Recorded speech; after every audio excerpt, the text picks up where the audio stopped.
Honda Motor is Japan's third largest car and motorbike outfit. Honda is not going to sell you this car. And it could be dangerous.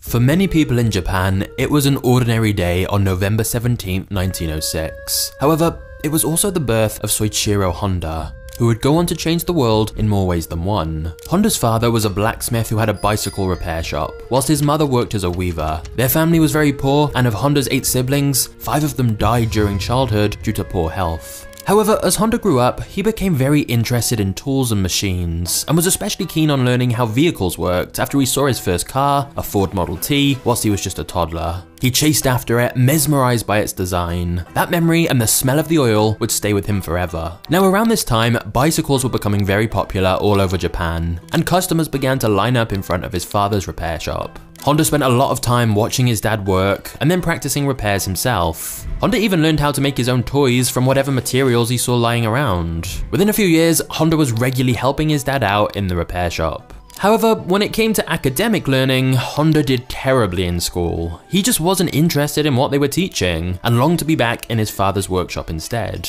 Since he lacked interest in school, his grades suffered. The class were given reports with their grades on, which they were meant to take to their parents, who would then stamp a family seal on it to show they'd seen the report card. However, Honda didn't want his parents to see he was failing and disappoint them, so he decided to create a family seal using a scrap rubber bicycle pedal cover so that his teacher would think his parents had stamped it. And it worked. In fact, it worked so well that other kids in his class who were afraid of showing their low grades to their parents came to him asking if he could create family seals for them as well, so they didn't have to show their parents their report card. Eventually though, Honda got caught, and his dad wasn't mad he'd done it, his dad was mad his work had been sloppy enough to get found out. Despite not getting much of a formal education, Honda was quickly developing his skills in his father's workshop, and had a genuine fascination with machinery and engineering. Then in 1917, when Honda was 11 years old, he heard that a pilot named Art Smith was going to demonstrate the aerobatic capabilities of the biplane. So he decided to borrow some money from the petty cash box, took one of the bicycles in his father's shop, and rode for 20 kilometers to the military's airfield to watch the show. Except when he got there, he realized he didn't actually have enough money for the admission fee, so he decided to climb up a tree to watch the demonstration. Honda found it incredible,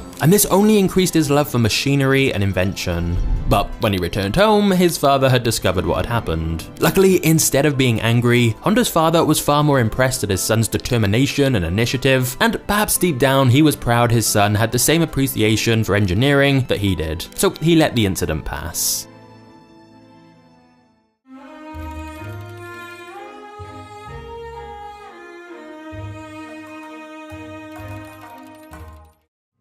In 1922, after finishing school, Honda spotted an advertisement in a newspaper for a car servicing company named Art Shokai. The ad said, "Assistant wanted for auto repair shop in Tokyo." He figured that if the company could afford to be running ads like this, maybe they'd have spaces available for apprenticeships for young men like him wanting to get into the trade. So at the age of just 15, he decided to leave home in search of a job, and headed to Tokyo. Going from his small village to the bustling streets of Tokyo was an intense experience, but his hunch had been right, and he was able to get an apprenticeship working at Art Shokai Garage. Unfortunately, on his first day, he was given the job of cleaning up, scrubbing the dirty floors, and preparing meals for the owners. In fact, he would often end up babysitting the owner's child, so not exactly what he'd had in mind. Plus, apprenticeships at the time weren't paid, so he was merely given a small space to rest and a bit of food to eat. But soon after joining, an earthquake hit Tokyo, which caused many of the mechanics to have to leave work for a while to repair their homes. The auto repair shop was now understaffed, and Honda finally got his chance, as he was asked to fill in as a mechanic.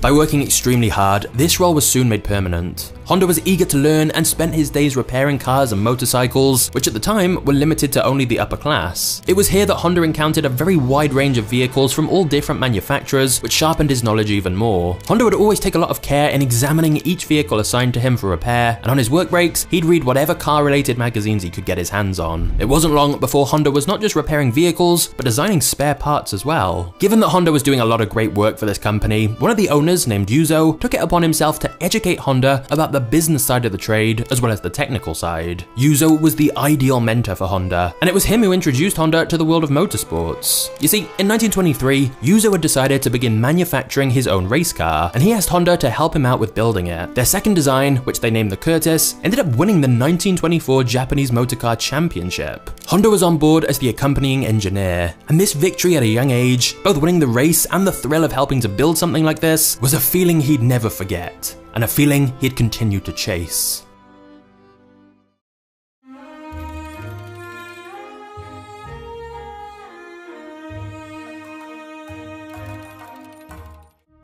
When he turned 20, Honda was called up to fulfill his obligations in military service. However, during the medical examination, it was found out he was colorblind and he was excused from duty. Shortly after this, in 1928, his mentor, the owner of Art Shokai, presented him with an opportunity, saying that he wanted Honda to set up his own branch of Art Shokai in Hamamatsu, a Japanese city very close to the village where Honda was born. Given Honda was still in his early 20s, it was a lot of responsibility to run his own auto repair shop. But he clearly impressed his managers, and so Honda gladly accepted. Honda's branch grew slowly at first. It was just him running it all by himself initially, and when people brought their cars in for repairs, some were put off by how young he seemed, assuming that he was inexperienced. But he eventually managed to build up a good reputation in the area, and by the mid-1930s, he'd managed to hire a full team to help. At last, Honda was making good money for himself. He'd worked his way up from an unpaid apprentice, looking after his boss's baby, to running his own successful auto repair shop. And as a rich young man, Honda was never shy about having a good time. There are many reports of him enjoying himself in the company of lots of geishas, stories of him throwing parties, and even dancing nude at his wedding. Honda worked hard, but he partied even harder. However, sometimes his nights of drinking did not end so well. There was one incident whilst drunk where he accidentally knocked a geisha out of a window from the second floor. Fortunately, she survived by landing on some wires, although they reportedly had to cut the electrical wires to save the woman, which resulted in the entire town experiencing an electrical power outage. Honda also continued to enjoy racing, but that too would nearly end in a fatal disaster when in 1936, Honda was involved in a serious car crash during the Japanese high-speed rally that forced him to quit racing completely. He spent 3 months in hospital and had a permanent scar for the rest of his life. The doctors commented that he was lucky to get out alive at all. The incident was a wake-up call for Honda. Suddenly having an influx of wealth had led him to a bit of a playboy, daredevil lifestyle, but several close encounters had made him reevaluate what he really wanted. He realized that even though his auto repair shop was doing well, he was dissatisfied with car repair. It was time for a new and bigger challenge.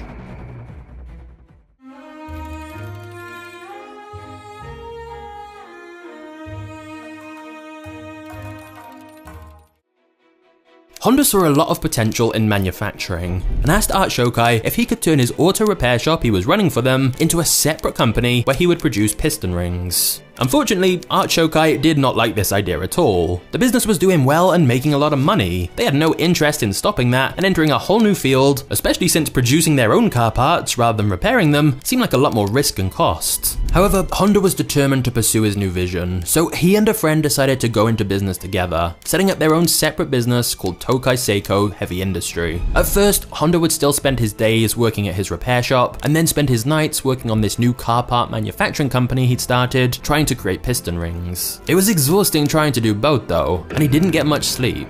He also took evening classes to improve his understanding of metals and alloys, and for 2 years, he worked tirelessly until he reached a revolutionary piston design breakthrough in 1939. At this point, he turned over his duties at Art Shokai to his trainees and began to fully focus on this new manufacturing company. They began piston production, and for the first time in a while, Honda felt truly excited by his work again. But that excitement was short-lived, as they were soon bombarded with manufacturing challenges. For example, they received an order from Toyota, but of the thousands of pistons they ordered from Honda's company, only 3 passed Toyota's high quality standards. It was a big setback, but Honda decided he'd go visit universities and factories all over Japan to further understand the manufacturing process and develop his skills further. Eventually, he obtained enough knowledge and skill that he was able to produce piston rings that passed Toyota's quality standards. And better yet, Honda figured out a way to mass produce them using an automated process, which meant even unskilled laborers could produce them. This meant he was able to produce them in bulk at a relatively low cost. Orders rapidly increased, and since Honda couldn't keep up with demand from his workshop, he opened a factory to mass produce the piston rings. Unfortunately, just as Honda's manufacturing business was really taking off, Japan was gearing up for war. When Japan entered World War II in 1941, many of Honda's male employees were called for military service, leaving Honda's plant with lots of vacant positions. The war also meant that there were a lot of supply shortages, and Honda had difficulty sourcing materials. When enemy planes dropped fuel cans out of the sky, Honda would tell his employees to look for the fallen cans as they could still be used for manufacturing. That's how desperate for supplies he was. In 1944, it was beginning to look like Japan would lose the war, and when a bomb was dropped on one of Honda's factories, it looked like he might lose his business. In another cruel twist, just a year later, Honda's other factory would be destroyed in an earthquake. It was soul-destroying that what he'd spent years building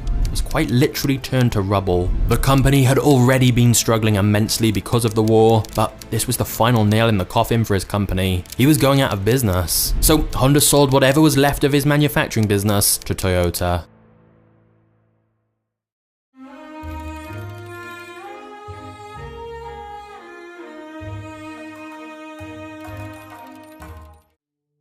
There was a massive fuel shortage after the war, and transportation at this time was limited mostly to bicycles. People needed a way to get around easily and cheaply whilst being extremely fuel efficient. So Honda had an idea. He attached a small motor to his bike, which soon caught the attention of people all around the city. Sensing this could be a good solution to his country's problems, Honda created the Honda Technical Research Institute in 1946, using the money he had left after selling his piston ring manufacturing business. The sole purpose of this was to figure out the best way to make motorbikes. Using some surplus military engines Honda had managed to obtain, he was able to successfully build working motorbikes that immediately became a hit in Japan. Soon, he was flooded with orders and ran out of used engines, so Honda developed his own engine. However, to be able to mass produce enough motorbikes to fulfill the demand, Honda needed more money to invest in production. And unfortunately, in the bleak economic conditions following the war, investment was not easily available. But as always, Honda found a way. He reportedly wrote letters to 18,000 bicycle shop owners across the country explaining his idea and asking them to invest in his new motorbike design. 3,000 of those bicycle shop owners wrote back to say they'd invest in Honda's motorbikes. So Honda was back in business. Honda Motors Co. was incorporated in 1948 to manufacture small capacity motorcycles with the goal of producing an affordable motorbike which would help Japanese people more easily get around. Honda also teamed up with business partner Takeo Fujisawa, who provided not only additional investment for the company, but also was a great business operator and strategist, allowing Honda more time to devote to the product side of the business. Honda's first fully fledged motorbike was the D-Type, which stood for Dream, although it was a bit too bulky and heavy. But Honda soon found success with a new and improved model called the Super Cub, which was lighter, smaller, and safer, and an immediate success. Orders poured in from all over the country. Honda then turned its focus to entering the US market. But prior to the 1960s, the stereotypical image of the American motorcyclist was that of a rough, unruly, unsavory character. So to try and change this, Honda ran an extremely successful advertising campaign with the slogan, "You meet the nicest people on a Honda." This, mixed with the more lightweight design, encouraged families and younger people to disassociate the motorcycle from previous stereotypes and thus reach a whole new market with their motorbikes. As a result, nearly 1 out of every 2 motorbikes sold in the US in 1964 was a Honda motorcycle.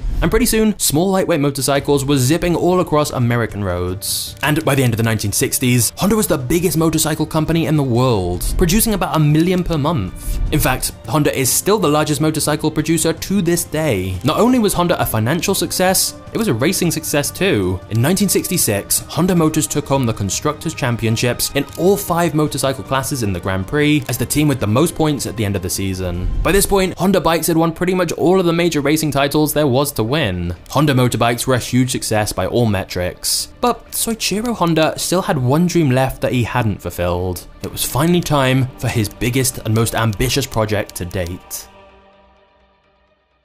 With the holidays approaching, we all know most people put off shopping until the last minute. And if you have an online store or you sell anything online, you know the feeling of getting hit with a ton of orders all at once. When you're buried in orders and emails from stressed customers, you'll wish you had ShipStation. ShipStation works with all your favorite places to sell online, including Amazon, Etsy, eBay, Shopify, and more. You can manage every order from one simple dashboard, automate routine shipping tasks, print shipping labels, and easily compare rates and delivery times to make sure you're getting the best deal on every shipment. Basically, you'll save time, money, and stress during the holiday rush. Plus, it's so easy to get started with ShipStation. You can get set up within minutes. And since ShipStation is sponsoring this video, they've agreed that if you use my link below, you'll get 2 months to try it completely for free. So this holiday season, give yourself the gift of stress-free holiday shipping. Go to shipstation.com/magnates today and sign up for a free 60-day trial and start saving time and money on every shipment. That's shipstation.com/magnates to get started now for free.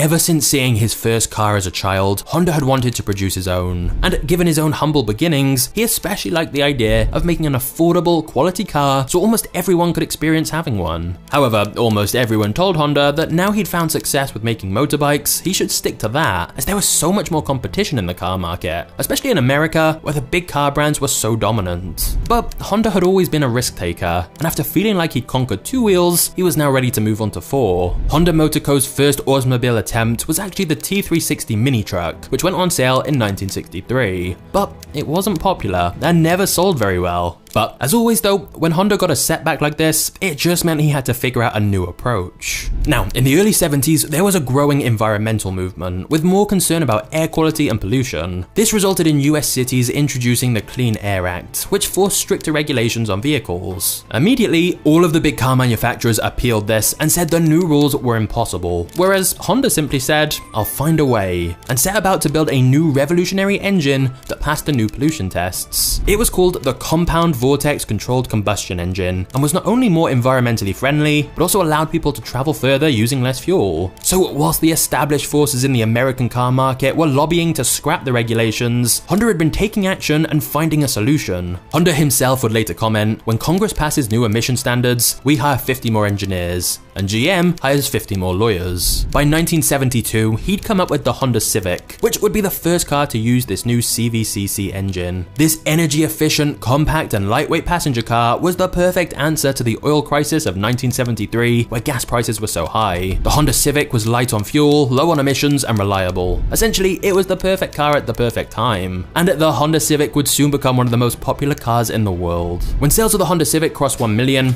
Honda Motors then introduced the Accord. This was the more upscale model, intended to attract middle-class drivers looking to mix great design with a practical price point. Through word of mouth, Honda started to develop a reputation for reliability. Sales were increasing, and Honda established itself as one of the leading car manufacturers. When the Accord proved to be popular, Honda confidently entered the luxury car market as well by introducing the Acura brand to America in 1986, which also raked in large sales both in the US and Japan. Honda now had multiple different offerings for different types of consumers, all of which was selling well. Thus, by the end of the 1980s, Honda was the 3rd largest car company on the planet.